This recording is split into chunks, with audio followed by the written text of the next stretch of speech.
ప్రపంచ దేశాల్లో ఉన్న శక్తివంతమైన ప్రధానుల్లో మన ప్రధాని నరేంద్ర మోదీ ముందు వరుసలో ఉంటారు. భారత్ను ప్రపంచానికి న్యూ ఇండియాగా పరిచయం చేసి మన దేశాన్ని అభివృద్ధి పదంలో నడిపిస్తోన్న మోదీ ఈ మే 26 నాటికి 11 ఏళ్ల పాలనను పూర్తి చేసుకున్నారు. భారత్ ప్రపంచంలో 4వ అతిపెద్ద ఆర్థిక వ్యవస్థగా మోదీ పాలనలోనే అవతరించింది. ఈ 11 ఏళ్లలో భారత్ను ఏ విధంగా మోదీ అభివృద్ధి పదంలో నడిపించారు అనే విషయంపై మాట్లాడడానికి అనలిస్ట్ ఎంజీ రావు గారు మనతో జాయిన్ అయ్యారు. ఎంజీ రావు గారు నమస్కారం. ఈ 11 ఏళ్లలో మోదీ ప్రపంచ దేశాల్లో ఒకటిగా, అంటే ప్రపంచ దేశాల అగ్రదేశాల సరసన భారత్ను ఏ విధంగా నిలబెట్టారు, భారత్ను అభివృద్ధి చేయడంలో మోదీ పాత్ర ఏంటి ఈ 11 ఇయర్స్లో ఏం చెప్తారు? ఎస్ అండి, మే 26 నాటికి భారత ప్రధాని నరేంద్ర మోడీ గారు ప్రధానిగా 11 సంవత్సరాలు దిగ్విజయంగా పూర్తి చేసుకున్నారు. ఇది సామాన్యమైన విషయం కాదు, చాలా పెద్ద విషయం. ఇది భారత రాజకీయాలనే కాదు, ప్రపంచ రాజకీయాల్లో కూడా పెను మార్పులకి ఒకే ఒక వ్యక్తి ప్రధాని నరేంద్ర మోడీ గారు కారకులయ్యారు. ఇది ప్రపంచం అంతా మనకు తెలుస్తుంది. ఎందుకంటే ఫోర్బ్స్ మ్యాగజైన్లో ఆయన 9వ స్థానంలో ఉన్నారు. ప్రపంచంలో శక్తివంతమైన పర్సన్స్లో టైమ్స్ మ్యాగజైన్ రిలీజ్ చేసే దాంట్లో ఆయన ఎన్నోసార్లు మొదటి 2-3 స్థానాలు ఆక్రమించారు. అదేవిధంగా ఈరోజు ఏఐ కృత్రిమ మేధ చాట్ జీపీటీని అడిగితే ప్రపంచంలో శక్తివంతమైన నేత ఎవరని అడిగితే భారత ప్రధాని నరేంద్ర మోడీ అని చెప్పడం కూడా ఇక్కడ చాలా పెద్ద విషయం. ఎందుకంటే మానవులు ప్రపంచ వెస్టర్న్ మీడియా మనల్ని ఎలా చూస్తుందో, మన నరేంద్ర మోడీ గారిని భారత్ని ఎలా చూస్తుందో తెలుసు. కానీ చాట్ జీపీటీ ఏఐ అయితే నిజం చెప్పింది. భారత ప్రధాని నరేంద్ర మోడీ ఇటు ట్రంప్, పుతిన్, జీ జిన్పింగ్లు అందరికంటే శక్తివంతమైన నేత అని చెప్పగలిగింది చాట్ జీపీటీ.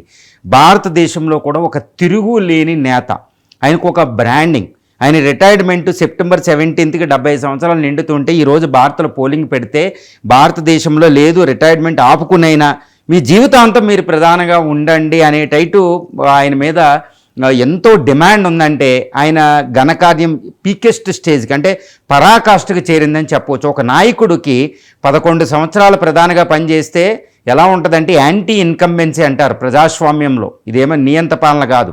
ప్రజాస్వామ్యంలో 11 సంవత్సరాలైనా ఆయన కీర్తి పెరుగుతూనే ఉంది, కానీ ఎక్కడ బోరుగొట్టి తగ్గేటట్టు లేదు. అది ఇక్కడ చక్కగా మనం ప్రస్తావించవలసిన విషయం, అందరూ గుర్తించుకోవలసిన చాలా ముఖ్యమైన విషయం అన్నమాట. ఇక ముందుకు చెప్పాలంటే ఈయన ప్రపంచంలో భారతదేశాన్ని ఎలా పెట్టారో చెప్తాను, తర్వాత ఇండియాకు పోతాం. ప్రపంచంలో భారతదేశాన్ని ఎక్కడో అత్యున్నతమైన శిఖరాలకు చేర్చారు. నిన్న ప్రధాని మోడీ గారు అంటున్నారు, ఆయన 2014 మే 26న 15వ ప్రధానిగా ప్రమాణ స్వీకారం చేశారు. ఈరోజు 18వ ప్రధానిగా ఉన్నారు. 2014 ఎన్నికలు అనేవి భారతదేశంలో చాలా విశిష్టమైనవి. ఎందుకంటే 1990లో మొదలైన కొయిలేషన్, 1989లో మొదలైన సంకీర్ణ యుగం ఈయన 2014లో బీజేపీ ఎండ్ చేసింది. అంటే 25 సంవత్సరాల సంకీర్ణ యుగం పాలిటిక్స్ మన భారతదేశంలో ఎంత దిగజారి పాలిటిక్స్ వచ్చినాయి అంటే సంవత్సరానికి ఒక ఎన్నికల అన్నట్టు వచ్చింది. ఎక్కడికక్కడ రాజకీయ అస్థిరత్వం ఉండేది. అలాంటి దాన్ని 2014 మే 26న ఆయన బద్దలు కొట్టి మళ్ళా పూర్తి మెజారిటీ ప్రభుత్వాన్ని ఎస్టాబ్లిష్ చేసి భారతదేశంలో రాజకీయ సుస్థిరతను సాధించారండి. ఇది చాలా ముఖ్యమైన విషయం, చాలా గమనార్హం. అంటే ఆయన యొక్క విజయం అని చెప్పొచ్చు. 1989లో రాజీవ్ గాంధీ ఈ కాంగ్రెసు ముక్కలయ్యి మొదలైన సంకీర్ణ యుగాన్ని ఆయన ఎండ్ చేశారు. 2014లో రాజకీయ సుస్థిరతని ఇచ్చారు. ఈరోజు 2024 లోక్సభ ఎన్నికల్లో కూడా 16 ఎన్నికల్లో కూడా సంకీర్ణ యుగం వచ్చిన సుస్థిరతను మాత్రం నెలకొల్పడంలో అత్యున్నతమైన ఆయన మేధావితత్వం బయటకు కనపడుతుంది. ఇది సంకీర్ణ యుగమా మళ్ళా అన్నట్టు మనకు లేదు. అది ఆయన యొక్క ఫస్ట్ గొప్పతనం, రాజకీయ సుస్థిరతనివ్వడం. 2, భారతదేశంలో ప్రజాస్వామ్యం చక్కగా పరిగణించబడుతుంది, వెళుతూనే ఉంది. ఇంకా 3వ విషయం, ఆర్థికంగా చూస్తే భారతదేశం ఈయన 11 సంవత్సరాల ప్రధానమంత్రిగా చేసిన కాలంలో భారత ఆర్థిక ప్రగతి ఎక్కడో 13వ స్థానంలో, ప్రపంచ జీడిపిలో 13వ స్థానం అన్నది ఈయన 2025 ఇదే మే 26కి భారతదేశం IMF గణాంకాల ప్రకారం, ఇంటర్నేషనల్ మానిటరీ ఫండ్ గణాంక ప్రకారం 4వ అతిపెద్ద ఆర్థిక వ్యవస్థ. ప్రపంచంలో అత్యధికంగా వేగంగా అభివృద్ధి చెందుతున్న ఆర్థిక వ్యవస్థ అలాగే కొనసాగుతుంది ఆయన కాలం అంతా. అది మామూలు విజయం కాదు, ఎందుకంటే అటు డ్రాగా నాపి భారత్ ఏనుగు వెళుతుంది. అది పెద్ద విజయం. ఆర్థికంగా ఇంకా చూస్తే డిజిటలైజేషన్ ఆఫ్ ఇండియన్ ఎకానమీ. ఇప్పుడు ఒకరోజు ఆ స్వీడన్, నార్వే నుంచి స్కాండినేవియన్ HDIలో మానవాభివృద్ధి సూచికలో మొదటి స్థానంలో ఉన్న ఒక కంట్రీ హెడ్లు భారతదేశంలోకి వచ్చి ఢిల్లీలో అదేవిధంగా బెంగళూరు వీధుల్లో కొని వాళ్ళు యూపీఐ పేమెంట్ చేస్తూ ఇదే మా దేశంలో లేదు అని అంతట బాగా అభివృద్ధి చెందిన దేశాధినేతలు ఆశ్చర్యపోతున్నారు. భారతదేశం ఈరోజు UPI payment, digitalization of economy చాలా పెద్దది. మనం ఇప్పుడు మీరు అంటారు, నేను అంటుంటే డిజిటలైజేషన్ ఎకానమీ చాలా విపత్తు క్రియేట్ చేస్తుంది పేదలకి ఇది అంటారు, కానీ ఇది భవిష్యత్తులో ఇప్పుడు బెటరే, కానీ భవిష్యత్తు ఎలా ఉంటుందో చూడండి. డిజిటల్ ఇండియావి, ఈ డిజిటల్ ఇండియా మిషన్తో డిజిటలైజేషన్ ఆఫ్ ఇండియన్ ఎకానమీ అభివృద్ధి చెందిన దేశాలను దాటేసాం. ఈ మొబైల్ వాడకంలోటి కన్జ్యూమర్ మార్కెట్ ఎక్కడికో దాటేసాం అనమాట. తర్వాత పెట్టుబడుల గమ్యస్థానంగా భారతదేశం మారింది. Is of doing business rank ఎంతో పెరిగింది. సో రాష్ట్రాల మధ్య ఎంతో ఉంది. ఈ విధంగా ఆర్థికంగా ఒక గొప్ప దేశంగా భారతదేశం ఉంది. IMF, IBRD, వరల్డ్ బ్యాంక్ ఒకటే చెప్తున్నాయి, భారతదేశం ప్రపంచ ఆర్థికానికి దిక్సూచి లాంటిది భారతదేశం అని చెప్పగలిగింది. ఈ ఆర్థిక ప్రగతికి అద్భుతమైన బాటేశారు మేక్ ఇన్ ఇండియా, ఈ ఎక్స్పోర్ట్స్, ఆత్మనిర్భర్ భారత్తో ఈ అమృతకాల లక్ష్యాలు, వచ్చే 24 సంవత్సరాలకు ఒక విజను. సో ఆర్థికంగా ఇక నరేంద్ర మోడీ గారు భారతదేశానికి ఇచ్చిన ఒక గైడెన్స్, ఒక దిక్కు అనేది ఒక అద్భుతం అని చెప్పుకోవచ్చు అమృతకాల లక్ష్యాల ద్వారా. ఇక రాజకీయంగా వద్దాం. రాజకీయంగా చూస్తే ఈయన కాలంలో బీజేపీ అత్యున్నతమైన పరాకాష్ఠకి చేరిపోయింది. ఎక్కడో 2 సీట్లతో మొదలైన ఈ పార్టీ ఈరోజు భారతదేశంలో కాంగ్రెస్ను దాటి ముక్త భారత్, కాంగ్రెస్ ముక్త భారత్తో లెఫ్ట్ అన్ని పార్టీలను దాటి భారతదేశంలో 90% రాష్ట్రాల్లో అధికారంలో ఈరోజు బీజేపీ ఉంది. అంటే ఇది రాజకీయంగా బీజేపీని ఎంతో బలవర్ధకం చేసేశారు ఆయన.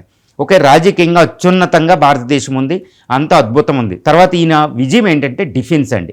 రక్షణ పరంగా భారతదేశాన్ని స్వదేశీ పరిజ్ఞానంతో తీసుకెళ్లారు. ఒకప్పుడు ఈయన అధికారంలోకి వచ్చినప్పుడు భారతదేశం ఎక్కువగా ఆయుధ ఇంపోర్ట్ చేసుకునేది. ఇదే సిప్రీ రిపోర్ట్ చెప్తుంది, ప్రపంచ ఆయుధ దిగుమతులు ఎక్కువగా దిగుమతి చేసుకునే దేశాలు మొదటి వరుసలో ఉండేది భారతదేశం. అలాంటి దాన్ని ఈరోజు ఆయుధాలు దిగుమతి చేసుకున్న స్వదేశీ పరిజ్ఞానం ఆయుధాలు ఎక్కువ పెరిగినాయి. ఎక్స్పోర్ట్స్ కూడా 25,000 కోట్లకి వెళ్ళినాయి, ఎక్కడో 1000 కోట్ల లోపు ఉన్నది, అది కూడా పెద్ద విజయమే. ఈరోజు డిఫెన్స్లో మేక్ ఇన్ ఇండియా, డిఫెన్స్లో స్వదేశీ పరిజ్ఞానం, ఆత్మనిర్భర్ ద్వారా ఈరోజు భారత పాకల యుద్ధం జరిగితే అక్కడ స్వదేశీ పరిజ్ఞానంతో తయారు చేసిన అగ్ని మిసైలు, INS విక్రాంత్ లాంటివి, LCA ఫైటర్ ఒకటి, Akash missile system, BrahMos missile, ఇవి స్వదేశీయంగా తయారు చేసుకున్నవి. ఇవి ఎంత ఆయుధ పటిమను చూపే ప్రపంచమే కళ్ళతో చూసింది. ఇది ఈ కీర్తి మాత్రం నరేంద్ర మోడీ గారికి వెళ్తుంది. డిఫెన్స్ స్వదేశీ పరిజ్ఞానం, ఇతరులపై ఆధారపడడం ఏంటి సూపర్ పవర్ అయ్యేటట్టని ఈయన చేసిన కృషి ఒక అద్భుతం. తర్వాత నేషనల్ ఎడ్యుకేషన్ పాలసీ అని విద్యకు సంబంధించిన పథకం అద్భుతం. తర్వాత అంతకుముందు కాంగ్రెస్ అవి ఉన్నట్టే సంక్షేమ పథకాలు ఎంతో అద్భుతంగా వెళ్ళింది. తర్వాత ఈయన కాలంలోనే ఒక బ్లాక్ డే అని చెప్పుకునేది కరోనా. 2 సంవత్సరాలు ప్రపంచమంతా మూత పెట్టుకున్న కరోనాను తట్టుకుని 80 కోట్ల మందికి ఒకే కళ్యాణ్ యోజన కింద ఫుడ్ ఇచ్చి ఎక్కడ దాన్ని తట్టుకుని గ్రోత్ రేట్ 0కి వెళ్ళిపోయిన వెంటనే ప్రపంచంలో ఏ ఆర్థిక వ్యవస్థతో పోల్చినా 1-2 సంవత్సరాలను మళ్ళీ రికవర్ అయ్యి ప్రపంచంలో ఆర్థికంగా మళ్ళీ ముందు అడిగేసేలా చేశారు ఈయన. దీన్ని మేనేజ్ చేసింది. కరోనా మేనేజ్మెంట్ అంటే that is not at all easy. అంటే అది ఇలాంటి కంట్రీలో లాక్డౌన్లు విధించి ఇది ఒకటి. తర్వాత డిజిటల్ డిమానిటైజేషన్ ద్వారా డిజిటలైజేషన్ చేయడం, ఈ విధంగా ఇది. తర్వాత ఫ్రైట్ కారిడార్స్, ఇన్ఫ్రాస్ట్రక్చర్కి ప్రపంచంలోనే అత్యధిక ఇన్ఫ్రాస్ట్రక్చర్ ఇంప్లిమెంట్ అవుతుంది ఈరోజు చైనా తర్వాత, అది కూడా ఈయన ఘనకార్యం అంటే భవిష్యత్తుకి. సో వ్యవసాయ రంగం, ఏ రంగంలో చూసినా భారతదేశానికి ఒక అద్భుతమైన ప్రగతి ఒకటి ఇచ్చింది, కానీ భారతీయులకి అద్భుతమైన ఉత్తేజితాన్ని కలిగిస్తున్నారు ఈయన. తర్వాత విదేశాంగ విధానంలోకి సంబంధించే 150 దేశాలు పర్యటించి, ఓకే అంటే మారిషస్ అని ఇప్పుడు 20-30 సంవత్సరాల క్రితం భారత ప్రధాని పర్యటించిన దేశాలు కూడా వెళ్ళి, పపువా న్యూగిని అని, తర్వాత మాల్దీవ్స్ అని, అమెరికాకు 17 సార్లు వెళ్ళి, యూరోప్కి వెళ్ళి, ఆఫ్రికా ఖండం, లాటిన్ అమెరికా, ఇటు జపాన్, సౌత్ ఏషియా, మంగోలియా లాంటి కంట్రీలు కూడా వెళ్ళి ప్రపంచంలో భారతదేశానికి సంబంధాలను చాలా మెరుగుపరిచారు. ఇది ఈరోజు మనం చూస్తున్నాం. తర్వాత యునైటెడ్ నేషన్స్ ఆర్గనైజేషన్లో మనకు శాశ్వత సభ్యత్వానికి పునాది వేస్తున్నారు. తర్వాత ఈయన ఇంకో అత్యున్నతమైన స్థానం ఏంటంటే గ్రీన్ ఎనర్జీ. తర్వాత ప్రపంచం ఎదుర్కొంటున్న ఎన్నో సమస్యలు, రష్యా ఉక్రెయిన్ వార్ అని, ఓకే భారతదేశం సాంప్రదాయకంగా ఎన్ని దేశాలతో ఉందో ఆ సంబంధాలను పరిరక్షించుకోవడం, ఏది ఇజ్రాయిలు, ఇటు ఉక్రెయిన్తోనూ, అటు రష్యాతోనూ, ఇటు చైనా గ్రూప్తోనూ, అటు వెస్టర్న్ గ్రూప్స్తోనూ ఒక అద్భుతమైన విదేశాంగ విధానాన్ని చాలా బ్యాలెన్స్గా సంతులనంతో తీసుకెళ్తూ ఇండియాస్ ఇండిపెండెంట్ ఫారిన్ పాలసీ తీసుకుంటూ అద్భుతమైన అధికారులతో అజిత్ దోవాల్ అని ఒక ఎస్ జయశంకర్ అని అద్భుతమైన నేతలతో వెళుతూ ఒక భారతదేశాన్ని 21వ శతాబ్దానికి పూర్వ వైభవాన్ని సంతరించుకోవడానికి ఎంత కావాలో అంత డెడికేషన్ చేస్తూ మోడీ గారు వెళ్తున్నారంటే ఇది అద్భుతమని మనం చెప్పుకోవచ్చండి. మరి కాంగ్రెస్ నాయకులు చాలా విమర్శలు చేస్తూ ఉన్నారు మోదీ 11 ఏళ్ల పాలన మీద. ఈ 11 ఏళ్ల పాలన కూడా ఒక చీకటి అధ్యాయం మన దేశానికి అనేది ఖర్గే ఆరోపణ. ఏమంటారు? ఎస్ అండి, ఇప్పుడు కాంగ్రెస్ మే 26కి 11th ఇయర్ కంప్లీట్ అయింది మోడీ గారికి. కానీ అదే రోజు కాంగ్రెస్ ఇచ్చిన స్టేట్మెంట్ ఏంటంటే లాస్ట్ 11 year భారత పాలన అనేది ఒక చీకటి కోణం, చీకటి అధ్యాయం, ఏ నైట్ మేర్ అంటుంది. తర్వాత ఆ నైట్ మేర్ అంటూ ప్రధాన విమర్శలు ఏం చేస్తుందంటే ఈ 11 సంవత్సరాల ప్రధాని పాలనని అది ఎలా అభివర్ణిస్తుందంటే, మీరు 2 కోట్ల ఉద్యోగాల సంవత్సరానికి ఇస్తారని 2014లో వచ్చారు. 2 కోట్ల ఉద్యోగాలు కాదు, ఉద్యోగాలు పోని ఎక్కడికక్కడ ఒక అన్ఎంప్లాయ్మెంట్ సునామీ భారతదేశంలో ఉందని చెప్తుంది. ఇది ఎంతవరకు కరెక్ట్ అంటే ఒక కరోనా, ఒక్కొక్క విమర్శ ఎలాగో నేను చెప్తూ ఉంటాను. అదేంటంటే ఇప్పుడు ఈ అన్ఎంప్లాయ్మెంట్కి సంబంధించి రోజుకు సంవత్సరానికి 2 కోట్లు ఉద్యోగాలు ఇస్తారన్నారు, లేవు, ఉన్నాయి పోనీ ఏంటి అంటున్నారు. కానీ నేనేమంటున్నానంటే ఇక్కడ కరోనా ఎరాలో ప్రపంచమే ఎదుర్కొంది. ప్రపంచం అంతా ఆర్థిక మాంద్యం ఉంది. Japan, USA, UK, even Germany, China కూడా ఆర్థిక మాంద్యంలోకి వెళ్ళిపోయిన పరిస్థితి వచ్చింది. ఇది మనకు అతీతం కాదు. అయినప్పటికీ మనం ఆర్థిక మాంద్య పరిస్థితులు ఉన్న నిరుద్యోగం తాండవిస్తున్నా ఇప్పుడు కృత్రిమ మేధ అనేది కొత్తది వచ్చింది. దానివల్ల ఎన్నో ఉద్యోగాలు పోతున్నాయి. అయినప్పటికీ భారతదేశంలో నిరుద్యోగం ఎక్కువ ఉన్నప్పటికీ ఉద్యోగిత కల్పనలో మాత్రం ఏమాత్రం తక్కువ కాదు మోడీ గవర్నమెంట్. అలా అని నిరుద్యోగం మాత్రం ఎక్కువ అవుతుంది. అది అందరికీ కారణం external factors, geo political factor, Russia Ukraine వారు, దాని impact, spill over effect, corona effect ఇవన్నీ ఉన్నాయి. వీటిని పరిగణించుకుంటే మోడీ గారి పెర్ఫార్మెన్స్ కాస్త చాలా బాగా ఉందని చెప్పవచ్చు ఈ విషయంలో కాంగ్రెస్ విమర్శకి. ఇక రెండో కాంగ్రెస్ విమర్శ ఏంటంటే మోడీ గారి పదవిలోకి వస్తూ ఫార్మర్స్ ఇన్కమ్ని, వ్యవసాయదారులు అగ్రికల్చర్ చేసే ఫార్మర్స్ వ్యవసాయదారుల ఇన్కమ్ని డబుల్ చేస్తానన్నారు. ఇది ఎక్కడికి పోయిందని అడుగుతుంది. ఎస్, మోడీ గారు దీన్ని బాగా చెప్పారు. ఏది? ఫార్మర్స్ ఇన్కమ్ని వచ్చే 5 సంవత్సరాల్లో 10 సంవత్సరాలు నేను రెట్టింపు చేస్తానని చెప్పారు.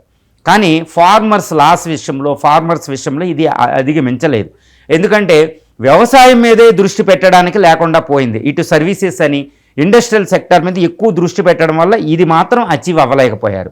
ఈ విషయాన్ని మనం ఒప్పుకోవాలి, ఎవరైనా ఒప్పుకోవాలి. ఇక ఖర్గే గారు చేసిన విషయం ఏంటంటే రాజ్యాంగ పరంగా రాజకీయంగా పెద్ద విమర్శ చేశారండి. అదేంటి? కాన్స్టిట్యూషన్ నుంచి చాలాసార్లు చెప్పారు, 4-5 సంవత్సరాలుగా చెప్తున్నారు, ఈ రోజే అని కాదు. అదేంటంటే రాజ్యాంగ పీఠికలో ఉన్న సామ్యవాద, సెక్యులర్ అనే పదాలను పక్కన పెట్టారు. అదేవిధంగా రాజ్యాంగబద్ధ సంస్థలు, నేను అంటున్నా రాజ్యాంగబద్ధ సంస్థలని బొస్టు పట్టించారు. అది భారత ప్రజాస్వామ్య సంస్థలు అంటున్నారు. అదేంటంటే ఎలక్షన్ కమిషన్ అని, సుప్రీంకోర్టు ఆఫ్ ఇండియా అని కొన్ని రాజ్యాంగబద్ధ సంస్థలు ఉంటాయన్నమాట.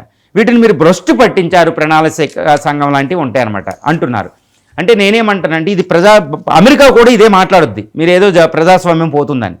ప్రజాస్వామ్య ఇండెక్స్లో కూడా భారత స్థానం తగ్గిపోయింది మోడీ గారు హయాంలో. వెస్టర్న్ కంట్రీ చూసే పద్ధతి మనకు మంచిది కాదు, మనకే. ఎందుకంటే మన ప్రజాస్వామ్య విలువలు, దాని లోతు అనేవి వెస్టర్న్ కంట్రీ చూసే దృక్పథం వేరు. మన వైవిధ్యభరితంగా అది చూడదు, కాబట్టి వాళ్ళు మనకు వద్దు. కానీ కాంగ్రెస్ విమర్శ అనేది ఇక్కడ మనకు ప్రధానం. ఎందుకంటే ప్రధాన ప్రతిపక్షం కాంగ్రెస్, లిబరల్ డెమోక్రటిక్ పార్టీ. ఈ విమర్శని మనం మాట్లాడవలసింది ఇండియాలో.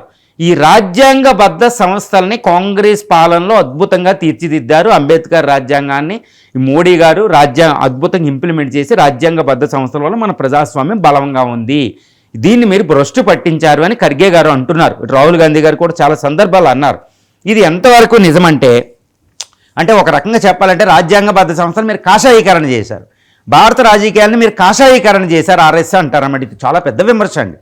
కానీ ఇది ఏంటంటే చాలా సందర్భంలో లవ్ జెహాద్ అని, ఇవని, మైనారిటీ అటాక్లని, అంటే ఇప్పుడు బీజేపీ పాలనలోకి వచ్చిన తర్వాత ఇటు మైనారిటీ వర్సెస్ మెజారిటీ అనేది ఒక స్ట్రగుల్ అనేది చాలా చిన్నగా ఉంది. ఎందుకంటే బీజేపీ అనేది రైట్ వింగ్ పొలిటికల్ పార్టీ. పైగా దీని ఎయిమ్స్ ఏంటి? ఆర్టికల్ 370 స్క్రాప్ చేయడం. తర్వాత దాన్ని తీసేశారు, జమ్మూ అండ్ కాశ్మీర్ని మెర్జ్ చేశారు. అది చాలా పెద్ద సాహసం, ఒక అద్భుతమే. కానీ దానివల్ల మైనారిటీలో కొన్ని ఫియర్స్ వచ్చినాయి. తర్వాత యూనిఫామ్ సివిల్ కోడ్ అనేది ఒక ఇష్యూ తీసుకురావడం వల్ల కూడా మైనారిటీలో ఫియర్స్ వచ్చినాయి, ఎక్కడ ఇంపోజ్ చేసేస్తారని. అక్కడ ఉత్తరాఖండ్ అదేవిధంగా అస్సాంలో ఇంప్లిమెంట్ చేశారు కూడా. తర్వాత ఇంకొక రెండో విషయం ఏంటంటే ఇప్పుడు కాషాయీకరణ అయిపోయింది. అంటే ఏంటి, లవ్ జిహాద్ ఇష్యూస్, తర్వాత బుర్కా విషయాలు, కర్ణాటకలో కొన్ని యూనివర్సిటీల ఇష్యూస్, ఇవన్నీ రావడం వల్ల ఏంటంటే ఇటు మైనారిటీ వర్సెస్ ఇదని వచ్చింది. తర్వాత యూనిఫామ్ సివిల్ కోడ్ వల్ల కొన్ని ఇవి వచ్చినాయి, వక్ఫ్ సవరణ వచ్చినాయి. తర్వాత సిటిజన్షిప్ అమెండ్మెంట్ యాక్ట్ 2019, తర్వాత ఇల్లీగల్ వాళ్ళని బయటకు పంపడం, ఇవన్నిటి వల్ల ఏంటంటే మైనారిటీలో కొన్ని ఫియర్స్ వచ్చినాయి. బట్ ఈ పార్టీలు ఏంటంటే దీన్ని క్యాష్ చేసుకునే విషయంలో ఏంటంటే అప్పీజ్మెంట్ పాలసీ విషయం ఏంటంటే ఇప్పుడు బీజేపీని ఇది కాషాయీకరణ అంటారు, కానీ ఇది కామన్గా పొలిటికల్కి సంబంధించింది. కానీ రాజ్యాంగబద్ధ సంస్థలు నా దృష్టిలో చెప్పాలంటే అంత పతనమైంది అని నేను అనుకోవడం లేదు. ఎందుకంటే ఇప్పటికీ 2024లో జరిగిన లోక్సభ ఎన్నికలు ప్రపంచంలో అతిపెద్ద ప్రజాస్వామ్య ఎన్నికలు కాబట్టి అద్భుతమైన జరిగిందని ప్రపంచ రిపోర్టులు జరిగింది, ట్రాన్స్పరెంట్గా పారదర్శకంగా జరిగింది. ఆ విధంగా చూస్తే ఏంటంటే దేశం కోసం కొన్ని కఠిన నిర్ణయాలు తీసుకోవాల్సి వచ్చింది. ఆ విషయంలో సిఏఏ ఏంటి, ఆర్టికల్ 370 ఇవన్నీ. తర్వాత రామాలయం నిర్మించడం వల్ల హిందూ అనే ఒక ముద్ర అనేది దీని మీద ఉంటుంది కాబట్టి మైనారిటీలో ఫియర్స్ ఉంటాయి కాబట్టి ఈ పొలిటికల్లో ఈ కాంగ్రెస్ ఖర్గే గారు చేసే విమర్శలన్నింటినీ ప్రతిపక్షం చేస్తుంది కాబట్టి చేస్తుందని నేను చెప్తాను. కానీ అవి అన్నీ కూడా కరెక్ట్ విమర్శలు అని చెప్పలేం, అలా అని తప్పుడు విమర్శలు అని కూడా చెప్పలేం. కానీ పొలిటికల్ డైనమిక్స్ ఆఫ్ ఇండియన్ పాలిటిక్స్లో రాజ్యాంగబద్ధంగా ఆ పాలిటిక్స్ ప్రతిపక్షం చేయాలి, అదేవిధంగా అధికార పార్టీ చేయాలి. ఎవరి కాళ్ళే సమర్థించుకుంటారు. కానీ అల్టిమేట్గా ఇది మీరు చెప్పేది కాదు, ఇది ఎవరు తెలుస్తారు, ప్రజలు నిర్ణయిస్తారు. ప్రజలు నిర్ణయించడం ఇంపార్టెంట్. కానీ 2014లో పూర్తి మెజారిటీ సాధించిన బీజేపీ, తర్వాత ఎన్నికల్లో మొత్తం 380 స్థానాల ద్వారా పూర్తి మెజారిటీ సాధించిన బీజేపీ 2024 మోడీ గారి ఎలక్షన్లో కేవలం సంకీర్ణ యోగ ప్రభుత్వం 240కి తగ్గిందంటే బీజేపీ గ్రాఫ్ పడిపోతుందా? కాంగ్రెస్ గ్రాఫ్ పెరిగింది లాస్ట్కి మొన్న 100 సీట్లు. సో ప్రజల నిర్ణయాన్ని ఎలా చెప్తారు అనేది ఇప్పుడు ఖర్గే గారు మోడీ గారు మాట్లాడే మాటలనే ప్రజలు అల్టిమేట్గా ప్రజాస్వామ్యంలో ఎన్నికలు నిర్ణయిస్తే ఈ ప్రజాస్వామ్యం నిర్ణయిస్తుంది. సో ఎన్నికలే కొలబద్ద. సో 3వ స్థానానికి వచ్చి 240కి సంకీర్ణ యుగాన్ని నడిపేలాగా ఉన్నారు పూర్తి మెజార్టీ. ఇప్పుడు మళ్ళీ మోడీ గారు ఏం చేస్తారు ఈ యుద్ధం వల్ల, ముందు ఎక్కడ తీసుకెళ్తారనేది ప్రజలు నిర్ణయిస్తారు. స్వతంత్ర భారతదేశంలో 14 మంది ప్రధానమంత్రుల్ని మనం చూసాం మోదీ గారితో కలుపుకొని. స్వతంత్ర భారత చరిత్రలో మోదీ స్థానం ఏంటి? మనం నెహ్రూ చూసాం, ఇందిరా చూసాం, వాజ్పేయి చూసాం, పివి చూసాం, తర్వాత మన్మోహన్ సింగ్ని 10 ఏళ్ల పాటు చూసాం. ఇప్పుడు మోదీ 11 ఏళ్లుగా పాలిస్తున్నారు. స్వతంత్ర భారత చరిత్రలో మోదీ ప్రస్థానం ఏమిటి అంటే ఏం చెప్తారు? ఎస్ అండి, 1947 ఆగస్టు 15న జవహర్లాల్ నెహ్రూ గారు మొట్టమొదటి ప్రధానిగా, గాంధీ మహాత్ముడు అంబేద్కర్ లాంటి ప్రభుత్వలు ఉండగా మొట్టమొదటి ప్రధానిగా ఆయన ప్రమాణ స్వీకారం చేశారు. భారతదేశ పరిస్థితి అప్పుడు ట్రిస్ట్ విధితో నిరంతర పోరాటం సమస్య. 1500 సంవత్సరాల పరాయి పాలన తర్వాత భారతీయులు భారతదేశాన్ని పరిపాలించుకోవడం అనేది ఆగస్టు 15, 1947 మొదలైంది. 1500 సంవత్సరాల తర్వాత 1947 ఆగస్టు 15 నుంచి నెహ్రూ తర్వాత ఇందిరా 11 సంవత్సరాల పైన 12 సంవత్సరాలు, తర్వాత లాల్ బహదూర్ శాస్త్రి కేవలం 1 సంవత్సరమే, తర్వాత వచ్చిన ప్రధాని మళ్ళా ఇందిరా రావడం జరిగింది. జవహర్లాల్ నెహ్రూ, లాల్ బహదూర్ శాస్త్రి, ఇందిరాగాంధీ, తర్వాత రాజీవ్ గాంధీ 5 సంవత్సరాలు పరిపాలించడం ఒక అద్భుతమైన పాలన చేశారు. తర్వాత పెద్ద ఎవరు వచ్చినా పివి నరసింహరావు గారిని తర్వాత చెప్పుకోవచ్చు, తర్వాత వాజ్పేయి గారిని గొప్ప ప్రధానిగా చెప్పుకోవచ్చు, తర్వాత మన్మోహన్ సింగ్, తర్వాత నరేంద్ర మోడీ. అంటే భారతదేశానికి స్వతంత్రం వచ్చిన తర్వాత 7 నుంచి 8 మంది ప్రధానులను మనం గొప్ప ప్రధానులుగా చెప్పుకోవచ్చు. ఈ ప్రధానులందరిలో ఇప్పుడు మోడీ గారి స్థానం ఏంటి అంటే భారత స్వతంత్రోద్యమం తర్వాత 1947 ఆగస్టు 15 తర్వాత ఇప్పుడు వరకు ప్రధానులుగా చేసిన 11 మందిలో ఈయన చారిత్రక స్థానం ఎక్కడుంది అని చెప్పుకోవచ్చా? ఇది సమయమైనా ఆయన ఇంకా వెళ్తున్నారంటే 11 సంవత్సరాలు చేశారు కాబట్టి ఆయన చరిత్రలో ఆయన స్థానాన్ని చెప్పే సమయమే ఇది మామూలు విషయం కాదు. 11 సంవత్సరాలు ప్రధానిగా చేయడం అంటే ఇది ఇట్స్ నాట్ ఏ జోక్ అండి. ఒక అద్భుతమైన పాలన చేశారు. ఈయన స్థానం ఎక్కడుంది నెహ్రూతో పోలిస్తే? ఇదే అంటారు. ఈరోజు మే 27వ తారీఖున ఇదే భారత ప్రధాని ప్రస్తుత నరేంద్ర మోడీ గారు ఈయన నెహ్రూ గారు చనిపోయిన దినం ట్రిబ్యూట్ ప్రకటించారు. ఈరోజే నెహ్రూ ఫోటో ఉండకూడదు, కాంగ్రెస్ విమర్శ చేస్తుంది. నెహ్రూ ఫోటోస్ తోవడం, నెహ్రూ స్థానాన్ని రిప్లేస్ చేయడం, నెహ్రూ అనే పేరు లేకుండా చేయడం, ఎన్సీఆర్టీ బుక్స్లో విమర్శ కూడా ఉంది. అసలు నెహ్రూ గారికి పడదా అంటే మోడీ గారికి అదొకటి. అసలు నెహ్రూ గారితో పోలిస్తే మోడీ గారు ఎక్కడ అనేది ఒకటి. వాజ్పేయితో పోలిస్తే మోడీ ఎక్కడ, ఈవెన్ బీజేపీలో కూడా. మన్మోహన్తో పోలిస్తే మోడీ ఎక్కడ, ఇందిరాతో పోలిస్తే మోడీ ఎక్కడ. 1971 యుద్ధం, ఇప్పుడు భారత పాక్లో యుద్ధం. ఇది అద్భుతం అండి, ఇది తప్పేం లేదు. ఎవరైనా ఒక పని చేస్తారు, వాళ్ళ చరిత్ర నిర్ణయిస్తుంది వాళ్ళ స్థానాన్ని. ఇప్పుడు మోడీ గారి చరిత్రలో స్థానం ఏంటంటే, మోడీ గారి పాలన ఎక్కడ మొదలైంది? 2014, 2025. అంతకుముందు ప్రధానులకి అన్ని సమస్యలే. ఇప్పుడు నెహ్రూ గారు ఉండండి, ఫుడ్ సమస్య, అసలు భారతదేశానికి ఏమీ లేవు భరతమాతకి మొదటి నుంచి. అంటే ర్యాక్స్ టు రిచెస్ అని యాష్ నుంచి మొదలుపెట్టింది భారతదేశం. 17 సంవత్సరాలు పనిచేశారు. ఒక అద్భుతమైన బ్యాక్గ్రౌండ్ వేశారు. ప్లానింగ్ కమిషన్ అని, పెద్ద పెద్ద డ్యామ్స్ అని, బార్క్ అని, ఇస్రో అని, ఒక విద్య అని, 6 IITలని. చూడండి, విద్య, వైద్య, అన్ని రంగాల్లో, శాస్త్ర సాంకేతిక రంగాలు, అన్ని రంగాల్లో ప్రజాస్వామ్య సంస్థలు నెలకొల్పడంలో ఇటు అంబేద్కర్ రాసిన సజీవ సంస్కృతికి ఒక అద్భుతమైన రూపాన్ని ఇచ్చి, ఒక రాజ్యాంగబద్ధ సంస్థలు, ఈరోజు election commission, Supreme Court of India, union public service commission, ఒక అద్భుత ప్రపంచంలోనే ఒక వైబ్రెంట్ డెమోక్రటిక్ ఇన్స్టిట్యూషన్ ఎస్టాబ్లిష్ చేసింది నెహ్రూ. ఆ పునాది అంటే ఖర్గే గారు అంటారు, అప్పుడు భారత రాజ్యాంగం అంతగా ఇంప్లిమెంట్ చేయకపోతే ఏంటండి. ఎందుకంటే నెహ్రూ గారితో వచ్చిన వాళ్ళు ఇంకా మిగిలిన యుగోస్లేవియా, ఇండోనేషియా ఇలాంటి కంట్రీలు నియంత్రణ అయిపోయారు, కానీ ఆయన డెమోక్రటిక్గానే ఉన్నారు. సో పునాది ఆయన స్థానం, అది రాజ్యాంగాన్ని ఇంప్లిమెంట్ చేయడం. తర్వాత పునాది ప్లానింగ్ కమిషన్. తర్వాత అండి ఇప్పుడు ఇందిరాగా, లాల్ బహదూర్ శాస్త్రి 1 ఇయరే, కానీ నీతివంతమైన పాలన. జై కిసాన్ జై జవాన్, ఆయన తక్కువ కాదు. తర్వాత ఇందిరాయే. ఆ టైంలో ఆవిడ చేసిన శాస్త్ర సాంకేతిక, గ్రీన్ రెవల్యూషను, అణు పరీక్ష, పాకిని 2 ముక్కలు చేయడం, ఆయన హాట్ పర్ష్యూట్, ఒక తరం అంటే ఏంటి చెప్పి సిక్కింని భారత్లో విలీనం చేసుకోవడం, ఒక దేశాన్ని, ఇవన్నీ చేసింది ఘనకార్యం. ఆవిడని ఎవరో మర్చిపోరు. తర్వాత చెప్పుకోవాల్సిన రాజీవ్ గాంధీ. టెక్నాలజీ తీసుకొచ్చాడు, యాంటీ డిఫెక్షన్ లా ఇవన్నీ తీసుకొచ్చారు, ఒక స్థానం కొత్త ఎరాలో తీసుకెళ్లారు. ఎకనామిక్ రిఫార్మ్స్లో కూడా ఆయన పాత్ర ఉంటుంది. తర్వాత పివి ఒక అత్యున్నతమైన నేత. భారతదేశం విపత్కర పరిస్థితిలో ఉన్నప్పుడు 2వ స్వతంత్రమా అన్నట్టు ఆయన చేశారు. ఆయన స్థానాన్ని ఎవరు మార్చలేం. తర్వాత ప్రధాని ఎవరంటే, తర్వాత చెప్పుకోవాల్సిన ప్రధాని వాజ్పేయి గారు. వాజ్పేయి పాలనే అద్భుతం. అసలు సంకీర్ణ యుగంలో ఆ పాలన పివి గారిలాగా నడిపించి, అణుపరీక్ష చేసి, ఎకనామిక్ డెమోగ్రఫీకి డివిడెండ్ తీసుకొచ్చి, ఇప్పుడు చెప్పుకున్న పెద్ద పెద్ద పథకాలు, ఇప్పుడు మోడీ గారు కంటిన్యూ చేస్తున్న ఈ ఇన్ఫ్రాస్ట్రక్చరు, కారిడార్, ఇవన్నిటి గోల్డెన్ కారిడార్, ఈ పథకాలు వేసి పాకిస్తాన్ కార్గిల్ వారిలో ఒక విజయాన్ని ఇచ్చి, ఆపరేషన్ విజయ్లో ఒక అద్భుతమైన పాలన, ఒక మితవాది, ఒక బీజేపీయే పాలిస్తుంది రైట్ వింగ్ అన్నట్టు కాంగ్రెస్ పాలనకి సమాంతరంగా తీసుకొచ్చిన వాజ్పేయి గారు. ఆయన మరిపించలేరు చరిత్రలో. తర్వాత ప్రధాని మోడీ, మౌనముని, ఒక అత్యున్నతం. మోడీని తక్కువ అంచనా వేయకూడదు. ఎందుకంటే మన్మోహన్ గారి పాలనలో మనకు అద్భుతమైన చట్టాలు వచ్చినాయి. Food security act, MNREG act, ఈ గోల్డెన్ క్వాడ్రిలేటర్ ముందుకు తీసుకెళ్ళాం, నేషనల్ మ్యానుఫ్యాక్చరింగ్ పాలసీ, ఇప్పుడు మోడీ గారు ఫాలో అవుతున్న మేక్ ఇన్ ఇండియా స్కీమ్ అని ఒక పాలన. తర్వాత 2008 ఆర్థిక సంక్షోభాన్ని తట్టుకోవడం, ఆయన ఆర్థికవేత్త. ఒక పాలన అది తక్కువేమి కాదు. ఆర్థిక సంక్షోభాల నుంచి ముందుకు తీసుకెళ్ళాం. సూపర్ ప్రైమ్ మినిస్టర్ వేరే ఉన్నా ఇప్పుడు ఇండో US న్యూక్లియర్ ట్రీటీ, యుఎస్తో బంధం అనే ఒక లెవెల్కి తీసుకెళ్లడంలోను, ఈ విధంగా ఆయుధాలను కూడా తయారు చేయడంలో మన్మోహన్ గారు ముందే వెళ్ళారు. ఆయన స్థానమే. మన్మోహన్ గారు మర్చిపోవడం, పివి గారు మన్మోహన్ భారతదేశానికి సాధ్యమే కాదు. ఎందుకంటే వాళ్ళు father of Indian economic reforms కాబట్టి. ఇంకా అది కాదు. తర్వాత మోడీ పాలన నేను ఇందాక చెప్పినట్టు ఒక అద్భుతం. మోడీ పాలన ఆయన శాస్త్ర సాంకేతిక రంగాలు, మేక్ ఇన్ ఇండియా, ఇదంతా ముందుకు తీసుకెళ్లారు. ఈ విధంగా ఏంటంటే భారతదేశ స్వతంత్రోద్యమం తర్వాత ఎంతైతే గ్రేటెస్ట్ ప్రైమ్ మినిస్టర్లు ఉన్నారో, ఆ గ్రేటెస్ట్ ప్రైమ్ మినిస్టర్లో మోడీ కూడా one of the greatest prime మినిస్టర్గా చరిత్రలో స్థానాన్ని సంపాదించుకుంటారనడంలో ఎటువంటి సందేహం ఎవరికి అవసరం లేదు.